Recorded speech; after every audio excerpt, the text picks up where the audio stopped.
Իրանի շուրջ ռազմական լարվածությունը մերձավոր արևելքում շարունակվում է արագորեն սրվել։ Տարածաշրջանում միաժամանակ տեղի են ունենում հրթիռային հարվածներ, անօդաչու թռչող սարքերի կիրառություն եւ դիվանագիտական կոշտ հայտարարություններ։ Վերջին ժամերին արձանագրված զարգացումները վկայում են, որ հակամարտությունը դուրս է գալիս տեղային բախումների շրջանակից եւ ընդգրկում է ամբողջ տարածաշրջանը։ Հաղորդվում է, որ Իրանի զինված ուժերը վերջին 48 ժամվա ընթացքում հարվածներ են հասցրել մերձավոր արևելքում գտնվող առնվազն 9 ամերիկյան ռազմաբազայի։ Թիրախները գտնվում են Պարսից ծոցի երկայնքով, Իրանին շատ մոտ տարածքներում, դրանց թվում են 4 բազա Քուվեյթում, 2 Արաբական Միացյալ Էմիրություններում եւ մեկական ռազմաբազա Բահրեյնում, Իրաքում եւ Կատարում։ Հարվածներ են հասցվում ինչպես տարածաշրջանային դաշնակիցների ենթակառուցվածքներին, այնպես էլ անմիջապես Իսրայելի տարածքին։ Իսրայելի ամբողջ տարածքում հայտարարված է օդային տագնապ։ Հրապարակվել են գիշերային արձակումների տեսանյութեր, որտեղ երևում են կամիկաձե անօդաչուների կիրառումը։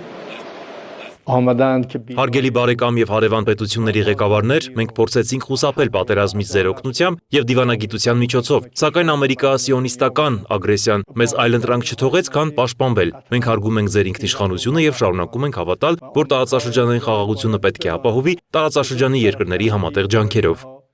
Իրանի արտգործնախարար Աբբաս Արաղչին էլ կոշտ արձագանք է տվել Միացյալ Նահանգների վարչակազմի քաղաքականությանը, նշելով. անհնար է արդարացնել անիրատեսական սպասումները, երբ բարդ միջուկային բանակցությունները դիտարկվում են որպես անշարժ գույքի գործարք, իսկ մեծ ստերը մշուշում են իրականությունը։ Ըստ նրա, Թրամփը դավաճանել է դիվանագիտությանը եւ իրեն ընտրած ամերիկացիներին։ Միևնույն ժամանակ Վաշինգտոնից հայտարարում են, որ Միացյալ Նահանգները շարունակում է վերահսկել իրավիճակը։ Սպիտակ տան մամուլի քարտուղար Քերոլայն Լևիթն էլ նշել է. Միացյալ Նահանգների նախագահ Դոնալդ Թրամփը ներկայում չի ծրագրում Իրանի դեմ ցամաքային զորքեր ուղարկել, սակայն նման հայտարարությունը ամբողջությամբ չի բացառվում։ Ի վերջո էներգետիկ արդյունաբերությունը կշահի Իրանի նկատմամբ Թրամփի գործողություններից, քանի որ Իրանն այլևս չի վերահսկի Հորմուզի նեղուցը եւ չի սահմանափակի էներգակիրների ազատ հոսքը։ Իրանի ռեժիմը, որն Ամերիկայի Միացյալ Նահանգները համարում է ահաբեկչության գլխավոր պետական հովանավորը, այժմ ամբողջովին ոչնչացվում է։ Լևիթը նաև հայտարարել է, որ առաջիկա ժամերին Միացյալ Նահանգները կարող է լիակատար վերահսկողություն հաստատել Իրանի օդային տարածքի նկատմամբ։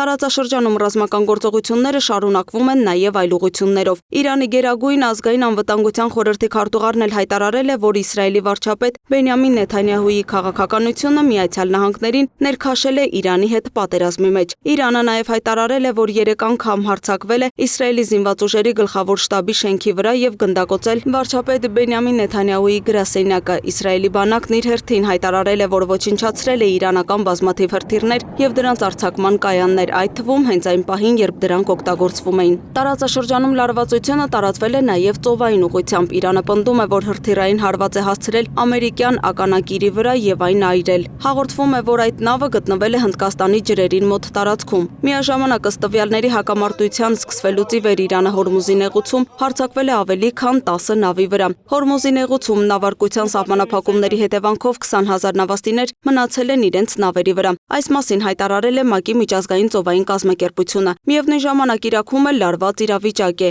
Էպրիլի մոտակայքում գտնվող ամերիկյան Հարիր ավիաբազան ենթարկվել է ռմբակոծության, իսկ Իրաքի էներգետիկայի նախարարությունը հայտարարել է երկրի բոլոր նահանգներում էլեկտրաէներգիայի ամբողջական անջատման մասին։ Ամերիկյան ներքաղաքական դաշտում եւս քննարկումները թեժ են։ Միացյալ Նահանգների Սենատը հրաժարվել է սահմանափակել Դոնալդ Թրամփի ռազմական լիազորություններն Իրանի դեմ գործողության հարցում։ Մի շարք դեմոկրատներ քննադատել են վարչակազմի գործողությունները, նշելով, որ դրանք կարող են բարձրացնել տարածաշրջանում լայնածավալ պատերազմի ռիսկերը։ Տեղեկություններ են շրջանառվում նաև հնարավոր դիվանագիտական ուղիների մասին։ Ռուսական կողմը հայտարարել է, որ պատրաստ է միջնորդական ծառայություններ մատուցել Իրանի շուրջ հակամարտության կարգավորման համար, սակայն ամերիկյան կողմը ըստ ռուս դիվանագիտների նշել է, որ նման միջնորդների կարիք չի տեսնում։ Մինչև դիվանագիտական հայտարարությունները շարունակվում են, տարածաշրջանում ռազմական գործողությունները չեն դադարում։ Թեհրանը ենթարկվում է ինտենսիվ ռմբակոծությունների, իսկ ԻՀՊԿ-ն հայտարարել է ճշմարտության խոստում 4 գործողության 19-րդ ալիքի մեկնարկի մասին, ընդգծելով, որ հարվածները կշարունակվեն ինչպես հրթիռներով, այնպես էլ անօդաչու թռչող սարքերով։